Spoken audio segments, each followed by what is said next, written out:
اعوذ باللہ من الشیطان اللعین الرجیم بسم اللہ الرحمن الرحیم الحمد للہ رب العالمین الذی جعل الحمد مفتاحا لذکرہ ثم الصلاة والسلام علی سیدنا و نبینا و طبیب نفوسنا مولانا و مولا الثقلین جد الحسن والحسین ابی القاسم محمد وعلی اہل بیتہ الطیبین الطاہرین المعصومین المظلومین الغر المیامین الذی قیل فی شأنہ انما یرید اللہ لیذہب عنکم الرجس اہل البیت ویطہرکم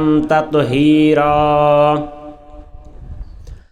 اما بعد فقد قال اللہ تبارک و تعالی فی محکم کتابہ المجید وہو اصدق القائلین بسم اللہ الرحمن الرحیم ومن آیاتہ ان خلق لکم من انفسکم ازواجا لتسکنوا علیہا وجعل بینکم مودۃ والرحمہ۔ درود بھیجے محمد ان کی آل پر، اللہم صلی علی محمد و آل محمد۔ سامعین محترم، ناظرین کرام، تمام تعریفیں اس اللہ کے لیے جو اس کائنات کا خالق ہے، تمام درود و سلام ان واجب الاحترام ہستیوں کے لیے جن کے وجود کے صدقے اس کائنات کا وجود باقی ہے۔ الحمدللہ سرزمین نجف اشرف سے یہ ذکر سعادت کرنے کے ہمیں سعادت نصیب ہو رہی ہے۔ یہ وہ مقدس سرزمین جس کے بارے میں چھٹے امام جعفر صادق علیہ السلام ارشاد فرماتے ہیں، مبیت لیلہ فی جوار امیر المؤمنین افضل من عبادت 70 سنہ۔ میرے جد امیر المومنین کے شہر میں ایک رات قیام کرنا 70 سالوں کی عبادت سے افضل ہوا کرتا ہے۔ ہم کتنے خوش نصیب ہیں، امیر المومنین کے شہر میں ایک رات کا قیام 70 سالوں کی عبادت سے افضل ہوا کرتا ہے۔ خدا ہی جانے اس امیر المومنین کے شہر سے یہ دین اسلام کی تبلیغ اور دین مبین کی ترویج کا پیغام کتنی فضیلت اور عبادت کا حامل ہوگا۔ ہمارا جو موضوع ہے، قبل اس کے کہ میں اپنے موضوع کو بیان کروں، ایک روایت کے ذریعے سے اپنی بات کو آگے بڑھاؤں گا، چونکہ آج ایک دن جو ایک عالم سے منسوب، وہ عالم جس نے اپنی پوری زندگی دین اسلام کی خدمت میں گزار دی، اس کے سوئم کا دن ہے۔ اس لیے امیر المومنین ارشاد فرماتے ہیں کہ جب ایک عالم مر جاتا ہے تو آسمان کے فرشتے اس پر گریا کرتے ہیں، زمین کا وہ ٹکڑا جہاں پر وہ خدا کی عبادت کیا کرتا تھا وہ گریا کرتی ہے، اور آسمان کے وہ دروازے جہاں سے اس عالم کے اعمال کو اٹھایا جاتا تھا وہ دروازے گریا کناں ہوتے ہیں۔ اور اس کے بعد مولا فرماتے ہیں، اذا مات العالم سلم فی الاسلام ثلمۃ لا یسدھا شیء۔ جب ایک عالم اس دنیا سے چلا جاتا ہے، اسلام میں ایسا خلا پڑ جاتا ہے جس خلے کو کوئی چیز پر نہیں کر سکتی۔ یقیناً اس حدیث میں ہمارے لیے درس ہے عالم کی زندگی کی کتنی اہمیت ہے۔ ہمیں یہ درس ملتا ہے عالم کی زندگی میں بھی قدر کرنی ہے اور اس کے اس دنیا کے جانے کے بعد بھی اسے یاد رکھنا ہے۔ امیر المومنین نہج البلاغہ میں نصیحت کرتے ہوئے ارشاد فرماتے ہیں، اے لوگو، میں تمہیں 5 چیزوں کی نصیحت کرتا ہوں، اگر ان چیزوں پر عمل کرو گے تو کامیاب رہو گے۔ اگر ہم نے ان نصیحتوں کو سمجھ لیا تو آج کے ہمارے موضوع پر عمل کرنے میں ہمیں کوئی دشواری نہیں ہوگی۔ امیر المومنین ارشاد فرماتے ہیں کہ خدا کے علاوہ کسی سے آس اور امید نہ رکھیں۔ دوسری چیز، خدا کے گناہ کے خوف کے علاوہ کسی چیز سے خوف نہ کھائیں۔ تیسری چیز مولا فرماتے ہیں جب تمہیں کسی چیز کے بارے میں تم سے سوال کیا جائے، اگر تمہیں اس کا جواب پتہ نہ ہو تو یہ کہنے میں عار محسوس نہ کرو کہ مجھے پتہ نہیں ہے۔ پھر چوتھے نمبر پر مولا ارشاد فرماتے ہیں کہ جب کسی چیز کا علم تمہارے پاس نہیں ہے، اس چیز کا علم حاصل کرنے میں بھی شرمندگی محسوس نہ کرو۔ اور اس کے بعد مولا فرماتے ہیں خدا کے حقوق جو ہیں انہیں ادا کریں۔ آج کا ہمارا موضوع زوجہ کے حقوق ہیں۔ میں نے آپ کے سامنے سورہ روم آیت نمبر 21 کی تلاوت کرنے کا شرف حاصل کیا، جس میں اللہ تبارک و تعالی مخاطب ہو رہا ہے وَمِنْ آیَاتِهِ ان خلق لکم من انفسکم ازواجا، کہ یہ ان کی نشانیوں میں سے ہے کہ اللہ نے تمہارے نفسوں میں سے ازواج کو خلق کیا، جوڑے بنائے تاکہ تم تسکین حاصل کر سکو۔ وجعل بینکم مودۃ ورحمہ، اور خدا کا یہ ایسا عظیم رشتہ ہے جس میں اللہ نے محبت اور رحمت کو قرار دے دیا ہے۔ زندگی کا یہ پہیہ ایسے ہی چلے گا جب مرد اور عورت اپنے درمیان خدا کے اس پیغام کو ملحوظ خاطر رکھیں کہ اللہ نے ہمارے درمیان محبت اور مودت کو قرار دیا ہے۔ سب سے پہلے میں چاہوں گا ہمارے چوتھے امام زین العابدین علیہ السلام رسالۃ الحقوق میں ان حقوق کو بیان کرتے ہوئے ارشاد فرماتے ہیں یہ جب حقوق ہم پڑھ لیں گے تو اس کے بعد ان حقوق کے بارے میں جو روایتیں مختصر طور پر وارد ہوئی ہیں وہ پیش کر کے انشاءاللہ آپ کی زحمتیں تمام کروں گا۔ امام سجاد علیہ السلام ارشاد فرماتے ہیں نکاح کے ذریعے تمہاری ماتحت بننے والی کا تمہارے اوپر حق یہ ہے جان لیں کہ اللہ تعالیٰ نے اسے تمہارے لیے آرام، سکون، پیار اور محبت کا ذریعہ بنایا ہے۔ تم دونوں میں سے ہر ایک کو خدا کا شکر انجام دینا چاہیے اور یہ جاننا چاہیے کہ خدا کی طرف سے یہ ایک نعمت ہے۔ اس لیے ضروری ہے اپنی شریک حیات سے اچھا سلوک کریں، ان کا احترام کریں، ان سے نرمی برتیں، اگرچہ تمہارا حق اس پر اس سے بھی زیادہ ہے۔ آخر میں مولا فرماتے ہیں شوہر کے لیے ضروری ہے ان سے نرمی سے پیش آئے، ان سے محبت کریں، یہ سکون کا باعث ہے، لذت اس سے حاصل ہوتی ہے، اس کے علاوہ کوئی چارہ نہیں، یہ اپنی جگہ ایک بڑا حق ہے۔ لا قوت الا باللہ، خدا کے علاوہ کوئی قدرت نہیں۔ ہم کتنے خوش نصیب ہیں، ہمارے پاس ایسی ہستیاں ہیں جنہوں نے زندگی کے ہر لمحے ہر لحظے میں ہماری رہنمائی کرتے ہوئے ہمیں صراط مستقیم پر ثابت رکھا، اور فقط ثابت نہ رکھا بلکہ یہ بھی ارشاد فرمایا اگر ہماری سیرت پر چلتے رہو گے تو ہم تمہارے لیے شفاعت اور جنت کے بھی ضامن ہیں۔ اب ہم ان روایات کی طرف متوجہ ہوتے ہیں۔ استاد حسین انصاریان کی کتاب اسلام کا خاندانی نظام، اس میں ان کلمات کی تشریح کی گئی ہے۔ رسالۃ الحقوق کے جو حق امام سجاد علیہ السلام نے بیان فرمائے ان کی تشریح کرتے ہوئے کچھ روایتیں ہر ایک حق کے بارے میں بیان فرماتے ہیں۔ چاہیں گے کہ ہم اپنے لیے اور اپنے سننے والوں کے لیے ان روایت کو نقل کریں تاکہ ہم ان روایات پر عمل کر کے جو حقوق ہمارے اوپر اللہ نے فرض کیے ہیں ان حقوق کو ادا کر کے خدا کی اور اہل بیت کی خوشنودی کو حاصل کر سکیں۔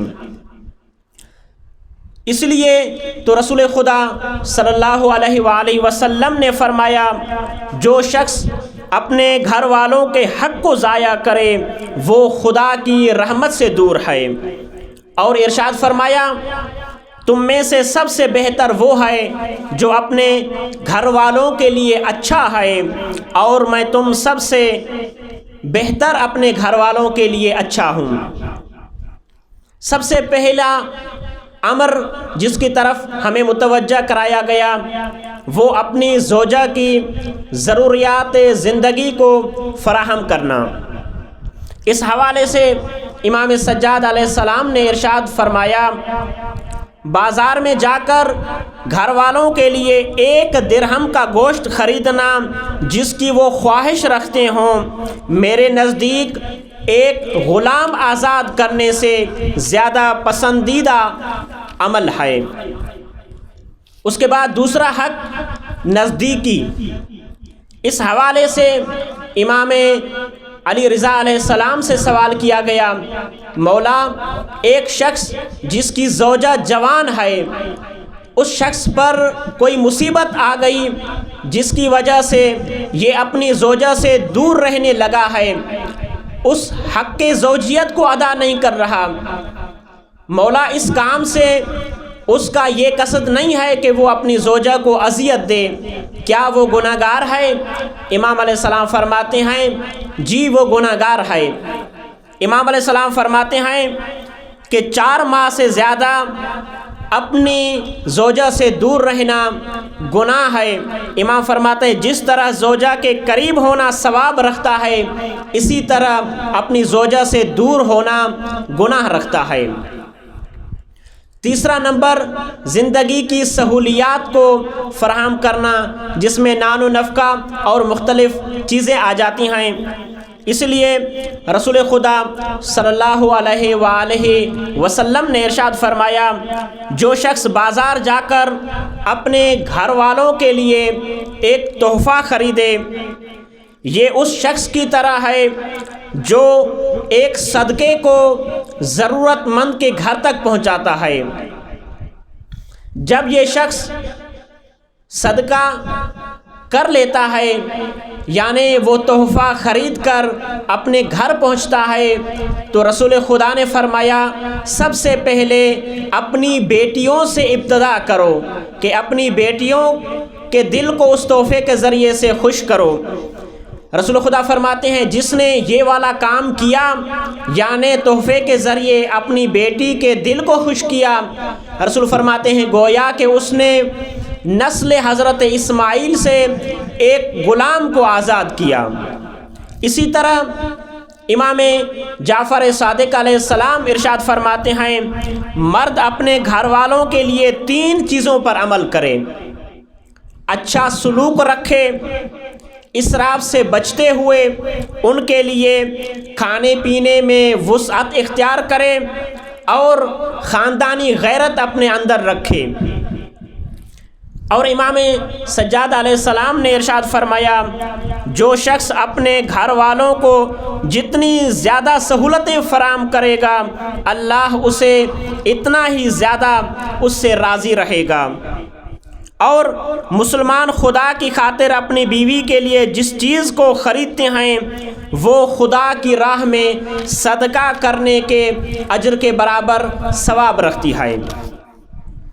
چوتھا حق بیوی کا احترام کرنا جیسا کہ ہمیں معاشرے میں بہت کم دیکھنے کو ملتا ہے اور کافی خواتین کی یہ شکایت رہتی ہے کہ ان کے شوہر ان کی عزت اور تکریم نہیں کرتے، جبکہ اللہ نے عورت کو اسلام کے آنے کے بعد ایک مساوات کا مقام عطا کیا اور معاشرے میں جہاں پر عورتوں کو زندہ درگور کیا جانے لگا، وہاں پر اپنے پیارے حبیب محمد مصطفیٰ صلی اللہ علیہ وآلہ وسلم کے گھر میں فاطمۃ الزہرا جیسی ہستی کو پیدا کر کے عورتوں کی فضیلت کو اجاگر کیا۔ نبی اکرم سے سوال کیا گیا، یا رسول اللہ، زوجہ کا شوہر پر کیا حق ہے؟ نبی نے فرمایا، میرے بھائی جبرائیل نے عورتوں کی اتنی سفارش کی ہے، میں نے سوچا شاید مرد کو یہ حق نہیں ہے کہ اپنی زوجہ کو اف تک کہے۔ قرآن مجید میں والدین کے لیے وَلَا تَقُلْ لَهُمَا اُفٍ کا لفظ آیا ہے، لیکن نبی اکرم مردوں کو متوجہ کر رہے ہیں کہ اپنے گھر والوں کے ساتھ عزت اور احترام کے ساتھ پیش آئیں اور انہیں جھڑکیں نہیں، انہیں گالیاں اور گالم گلوچ اپنی زبان سے نہ نکالیں۔ اسی طرح کافی زیادہ حقوق ہیں، مختصر طور پر پیش کرتا ہوا چلوں۔ پانچواں حق، زوجہ کے لیے شوہر پر یہ حق ہے کہ سنورے اچھے کپڑے پہنے۔ جس طریقے سے ابھی روایت سے واضح ہو جائے گا کہ ایک مرد یہ چاہتا ہے کہ اس کی بیوی اچھا لباس پہنے، اچھے طریقے سے بناؤ سنگار کرے، اسی لیے حسن بن جہم کہتا ہے کہ میں نے امام موسیٰ کاظم علیہ السلام کو خضاب میں دیکھا تو میں نے سوال کیا، مولا میں آپ پر قربان، آپ نے خضاب کیا ہے؟ مولا نے فرمایا ہاں، کیونکہ مرد کا بناؤ سنگار کرنا عورت کی پاک دامنی میں اضافے کا سبب ہے۔ جن عورتوں نے اپنی عفت کو تباہ کیا، اس وجہ سے ان کے شوہر بناؤ سنگار نہ کرتے تھے۔ مولا نے فرمایا، کیا تو اپنی بیوی کو درہم برہم پسند کرے گا؟ جب ہم یہ پسند نہیں کریں گے تو زوجہ کا حق یہ ہے کہ اس کے لیے اس کا شوہر تیار ہو۔ اسی لیے اس علت کو امام رضا علیہ السلام نے ایک حدیث میں مفصل طریقے سے بیان کیا ہے، لیکن چند الفاظ آپ کے سامنے پیش کروں۔ امام رضا علیہ السلام ارشاد فرماتے ہیں، بنی اسرائیل کی عورتوں نے اپنی عفت کو اس لیے تباہ و برباد کیا کہ ان کے شوہروں نے بناؤ سنگار کرنا ختم کر دیا تھا۔ کچھ مرد بے انصاف ہوتے ہیں، یہ امام رضا علیہ السلام کے جملے ہیں۔ امام فرماتے ہیں کچھ مرد بے انصاف ہوتے ہیں، وہ اپنا خیال نہیں رکھتے۔ کس طریقے سے؟ امام فرماتے ہیں دیر دیر سے اپنی اصلاح کرتے ہیں، یعنی بال بکھرے ہوئے ہوتے ہیں، داڑیاں بڑھ جاتی ہیں، دھوئیں والے ہوتے ہیں، بدبودار اور دانتوں کی صفائی نہیں کرتے، مناسب کپڑے نہیں پہنتے، چہرہ صاف نہیں کرتے۔ اس سے بڑھ کر بری بات یہ ہے، امام رضا فرماتے ہیں، مگر وہ اپنی بیویوں سے یہ توقع رکھتے ہیں کہ ان کی بیوی مکمل ان کی خدمت میں لگی رہے۔ امام فرماتے ہیں یہ مرد ظالم ہیں اور سزا کے حقدار ہیں۔ چھٹا حق، خوش زبان اور پیار سے پیش آنا۔ یہ ایک ایسا ہتھیار ہے جو گھر کے ماحول کو اچھے انداز میں چلا سکتا ہے، جس میں گھر میں خیر و برکت بھی نازل ہوتی ہے، اور وہ گھر جہاں پر ہمیشہ جھگڑا رہتا ہو، بد زبانی بد کلامی کو استعمال کیا جاتا ہو، وہاں پر خدا کے فرشتے جو رحمت لے کر آتے ہیں وہ فرشتے واپس چلے جاتے ہیں۔ ساتواں حق، خدا کی رضایت کے لیے ان کی چھوٹی چھوٹی غلطیوں سے درگزر کرنا۔ آج کل معاشرے کا ایک المیہ یہ ہے کہ چھوٹی سی بات پر طلاقیں واقع ہو جاتی ہیں، جو کہ خدا کا مبغوض ترین حلال میں سے عمل ہے۔ آٹھواں، اپنی بیوی کو اپنے گھر والوں کو سیر و تفریح پر لے جانا، ان کو ذہنی سکون دلوانے کے لیے کوشش کرنا، یہ بھی اجر و ثواب کا کام ہے۔ نواں حق، ان کے دینی امور میں ان کی رہنمائی کرنا۔ اگرچہ معاشرے میں ہم دیکھتے ہیں وہ شوہر جو پڑھے لکھے ہیں اگر کوئی ان کی زوجہ کم پڑھی لکھی ہے یا بالکل پڑھی لکھی نہیں ہے تو وہ ان کی تعلیم کی طرف متوجہ نہیں ہوتے۔ تعلیم کو چھوڑیں، خدا کے واجبات نماز روزے تک کی اس کو تلقین نہیں کرتے کہ اگر میری زوجہ کو نماز پڑھنا نہیں آتی تو کم از کم میں اسے نماز ہی سکھلا دوں، اس کو قرآن پڑھنا نہیں آتا کم از کم میں اس کو قرآن کی تعلیم دے کر خدا اور اہل بیت علیہ السلام کی خوشنودی کو حاصل کروں۔ اور آخر میں 10ویں نمبر پر ایک حق بیان کر کے زحمتیں تمام کروں۔ اس دنیا کے جانے کے بعد ان کے لیے صدقہ خیرات اور ان کے لیے نیکی کے کام کر کے فاتحہ درود کے ذریعے سے اپنی بیگمات کو یاد رکھا جائے۔ ہمیں یہ ملتا ہے، کافی عورتوں کی یہ شکایت ہوتی ہے، یقیناً سوالات ہوں گے کہ جب کوئی بھی عورت اس دنیا سے چلی جاتی ہے یہ جملے ہمیں ملتے ہیں کہ مرد دل کے بہت پکے ہوتے ہیں، پتھر دل کے ہوتے ہیں کہ یہاں سے زوجہ چلی گئی، وہاں سے اس نے دوسری شادی کر کے اپنے گھر کو بسا لیا۔ دوسری شادی کرنا ایک اچھا عمل ہے، اسلام نے اسے منع نہیں کیا، لیکن جب آپ کی زوجہ وہ شریک حیات جو آپ کے ساتھ آپ کے سکھ اور دکھ کی ساتھی ہوا کرتی تھی، جب وہ اس دنیا سے چلی گئی تو یقیناً وہ آپ کے طرف متوجہ ہے اور آپ کی طرف وہ دیکھ رہی ہے کہ میں نے اتنا عرصہ آپ کے ساتھ گزارا، شاید کوئی ایک تحفہ ہی بھیج دیں۔ اسی لیے رسول خدا محمد مصطفیٰ صلی اللہ علیہ وآلہ وسلم ارشاد فرماتے ہیں، جب کوئی شخص یا اس دنیا سے چلا جاتا ہے، جب ان کے گھر والے ان کے لیے فاتحہ درود صدقہ یا کوئی دوسری چیزیں اللہ کی راہ میں پیش کرتے ہیں تو وہ تحفہ بن کر ایک تشت میں فرشتے لے جاتے ہیں اس قبرستان جہاں پر وہ دفن ہے۔ جب یہ فرشتے وہاں پہنچتے ہیں تو ہر میت اس تشت کو حسرت کی نگاہ سے دیکھ رہی ہوتی ہے کہ خدا کرے یہ تشت، یہ تحفہ، یہ ہدیہ، یہ نور میری قبر میں داخل ہو جائے۔ رسول خدا فرماتے ہیں جب وہ تحفہ کسی کی قبر پر داخل ہوتا ہے تو وہ میت اور وہ مردہ خوش ہو کر اس شخص کے لیے جس نے یہ ہدیہ بھیجا ہوتا ہے اس کے لیے طلب مغفرت اور خدا سے دعا کیا کرتا ہے۔ اور روایت میں ملتا ہے کہ مردے کی اپنے لیے دعا تو پوری نہیں ہوتی، لیکن جس کے حق میں وہ دعا کرتا ہے وہ دعا یقیناً پوری ہوتی ہے۔ اہل بیت علیہ السلام نے ہمیں اس چیز کا درس دیا، اپنی شریک حیات کو فقط زندگی میں یاد نہ رکھیں بلکہ زندگی کے جانے کے بعد جس طریقے سے آپ کے والدین کا آپ کے اوپر حق ہے کہ آپ ان کو یاد کرتے ہیں، اپنی شریک حیات کو بھی اچھے طریقے سے یاد رکھیں۔ آخر میں ایک حدیث پیش کر کے آپ سے التماس سے دعا چاہوں گا۔ امیر المومنین ارشاد فرماتے ہیں، تکلموا تعرفوا فإن المرء مخبوء تحت لسانہ، بولو تاکہ پہچانے جاؤ کیونکہ انسان کی شخصیت اس کی زبان کے نیچے چھپی ہوئی ہے۔ امیر المومنین کا یہ قول آج بھی ہمارے دل اور ذہن پر یہ دستک دے رہا ہے کہ ہم نے اس قول کو تو پڑھ لیا، کیا اپنے گھر والوں کے ساتھ اپنی زبان کو اچھے طریقے سے استعمال کیا؟ کیا اپنے بڑوں کا احترام کیا؟ اپنے چھوٹوں پر شفقت کا ہاتھ پھیرا؟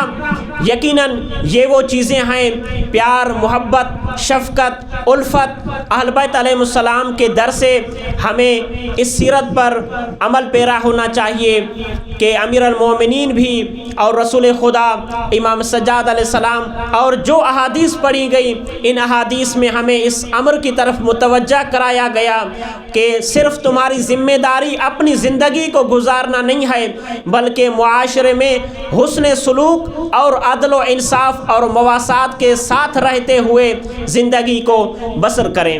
آخر میں خدا سے یہی دعا کریں گے، پروردگارہ بحق چہاردہ معصومین ہم سب کو بحق امیر المومنین، بحق جناب سیدہ اہل بیت علیہ السلام کی سیرت پر صحیح طریقے سے عمل پیرا ہونے کی توفیق عطا فرما، اور ہم سب کو جتنے مومنین ازدواجی زندگی گزار رہے ہیں انہیں اپنے گھر والوں کے، اپنے والدین اور اپنی زوجہ کے حقوق کو ادا کرنے کی توفیق عطا فرما۔ کریم پروردگارہ، مومنین نے التماس سے دعا کہا جتنے مومنین بیمار ہیں، بالخصوص اس وبا سے جتنے علماء مومنین مریض ہیں، بیمار کربلا امام سجاد کا واسطہ انہیں صحت کاملہ اور شفا عاجلہ عطا فرما۔